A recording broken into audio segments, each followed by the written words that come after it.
अपने गांव दर्शाने की रास्ते में आज कुछ और चर्चा को आगे बढ़ाते हुए कुछ अपनी बात आपके साथ रखना चाहता हूँ, केवल आपके लिए। नई सड़क पर चल रहा हूँ अपनी सायंकालीन सैर पर। मुझे याद आता है, जो बाईं तरफ आप पत्थर देख रहे हैं, इस पूरी जगह पर एक समय दीवार हुआ करती थी, करीब 4 फीट ऊंची, और बड़े बड़े चौड़े पत्थर उसके ऊपर रखे गए थे।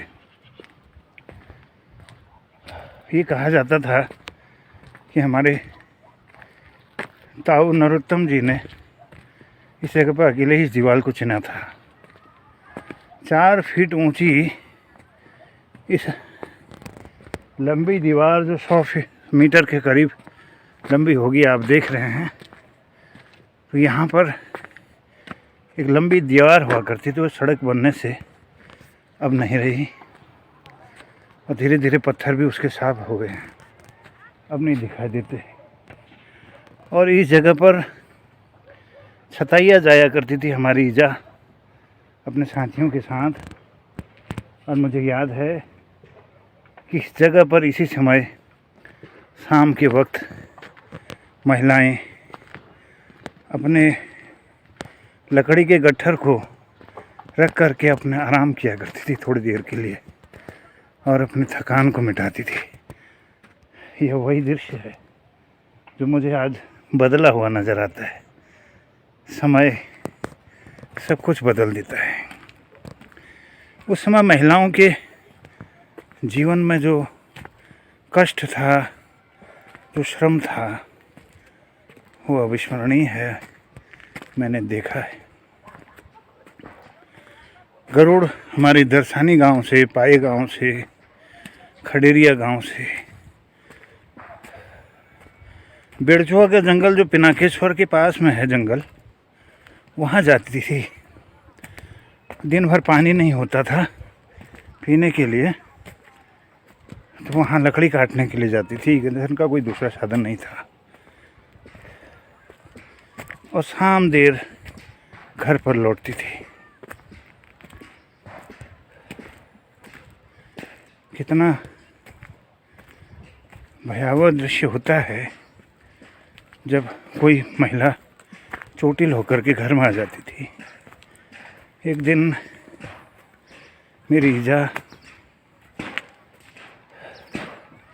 लकड़ी काटते हुए कुल्हाड़ी उसके बाएं पैर पर पड़ गई, और उसकी तीसरी बीच के पैर की अंगुली को घाव कर दिया था कुल्हाड़ी ने। वह फिर भी पता नहीं कैसे रक्त के रिसाव के साथ अपना पूरा गट्ठर लेकर के घर पहुंच गई, और फिर महीने भर तक शायद जा नहीं पाई। और बॉम्बे से हमारे तारादत्त जोशी जी दर्दा आए थे। दवाई कुछ नहीं हुआ करती थी घर में। वो थोड़ा सा अत्तर कहते हैं, जो भांग को मसल करके बनाई जाती है, उसका चूरा बना करके उन्होंने घाव में डाल दिया था, धोती के कपड़े से बांध दिया था। वो मुझे ठीक से याद है, कितना कष्टमय था वो जीवन। आज तो हेलो है बेटा, कल को खुलेगा, कल आ जाना बेटा। ओके, हाँ वो हाँ खुलेगा, वो हाँ खुलल। हाँ मेरे बच्चे बात कर रहे हैं मेरे विद्यालय के, कब खुलेगा। बच्चों को भी विद्यालय खुलने का इंतज़ार है। चलिए, बात को जारी रखते हुए मैं आगे बात करूँगा। Thank you. गया हूँ खडेरिया के पास चाय बागान के पास जो पॉलिटेक्निक तक ये फैला हुआ है चाय बागान।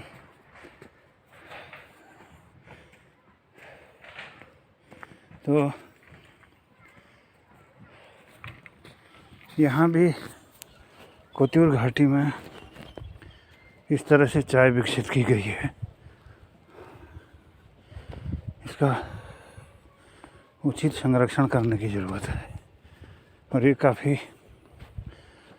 यहाँ पर बंजर ज़मीन को आबाद करने का एक तरीका भी है, रोज़गार से जोड़ने का। पहले भी चाय का बागानी क्षेत्र में हुआ करता था। कौसानी में तो था ही पहले, नौगर स्टेट में था। वर्तमान में कोत्यूर के कई गांवों में इस चाय को विस्तारित किया गया है। हालांकि कौसानी की चाय फैक्ट्री के मजदूर अभी संघर्ष कर रहे हैं, उनकी रोज़ी पर संकट है। लेकिन आशा की जानी चाहिए कि ये चाय बागान थोड़ा विस्तार लेगा। सामने पॉलिटेक्निक का भवन दिख रहा है। पॉलिटेक्निक तक यह चाय बागान के स्रोत अभी विकसित हो रहे हैं। चलिए थोड़ा बाद आगे बात करेंगे।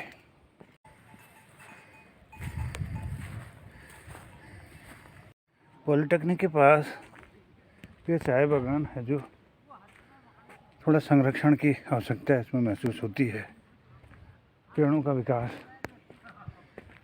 ठीक से नहीं हो पा रहा है, पानी की भी कमी है और निराई गुड़ाई की भी ज़रूरत है। और इसी के ठीक सामने दुधीला गांव दिखाई दे रहा है।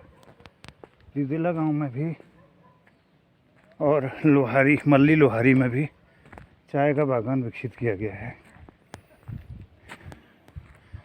इसके साथ ही हमारे घेटी में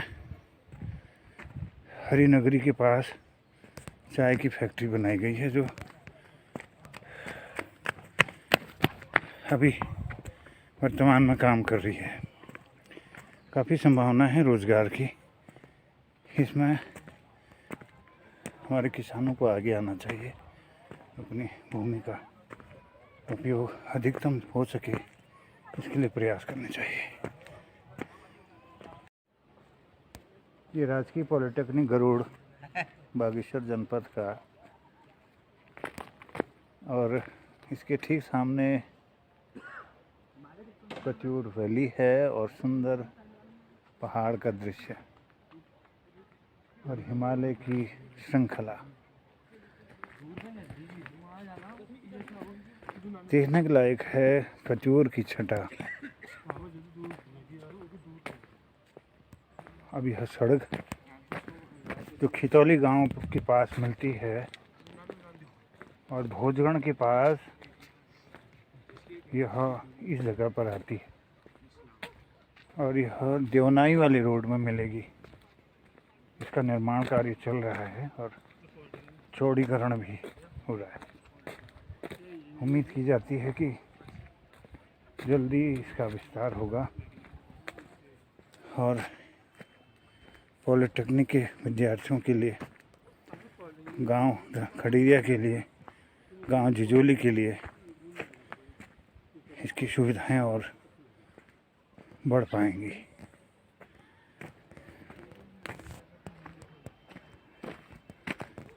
हल्का सा चांद भी नज़र आता है। हिमालय के शिखर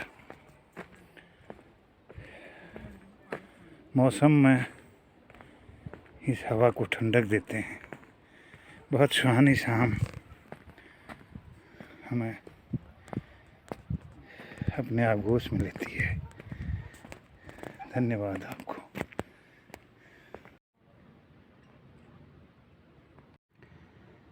पॉलिटेक्निक के पास इस धार में थोड़ा देर सुस्ता लेता हूँ अब मैं यहाँ से जाऊँगा नीचे, जो बसासत दिखती है खजूर घाटी की, यहाँ मेरा घर है। आज मौसम खुशगवार है, आसमान में कहीं कहीं सफ़ेद सफ़ेद बादल हैं और ठंडी हवा मन को छू लेती है। मित्रों, कल फिर बात करूँगा। आभार आप सबका, बहुत बहुत धन्यवाद, प्रणाम। हाँ मित्रों, मुझे अभी हमारे गोपाल दत्त पांडे जी मिल गए हैं। मुलाकात हुई है, ऐसे धार में बैठे हैं ये और क्या आनंद ले रहे हैं। देखो आगे खजूर की घाटी है, ये कैसा शानदार लहरा रहा है। सब बिल्डिंग ही बिल्डिंग है, पेड़ पौधे हैं, ये चारों तरफ हरियाली है और क्या नाम कहते हैं, अपना रहन सहन ठीक हो रहा है। जय हो।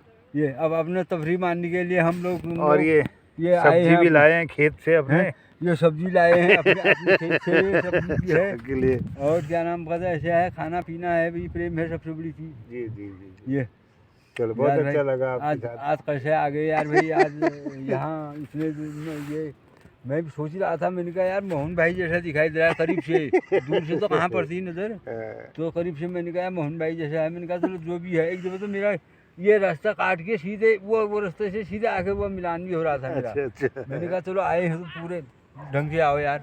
ये क्या चलो है? बहुत बढ़िया, आपके साथ ये आनंद प्रेम है यार भाई, आनंद है, सुखमय, बिल्कुल प्रेम सबसे बड़ी चीज़ है। अपने आप कैसे पहुंच गए, हम कैसे पहुंच गए और कैसे किस्म के हम मस्त हो रहे हैं धार में, अपना ही वातावरण में मस्त हैं। ये अच्छा संजोग बना है, अच्छा संजोग बना है और जो भी है ये प्रेम है, सबसे बड़ी चीज़ है यार भाई। जय हो, जय हो। तो ऐसी बात है यार भाई। वाह।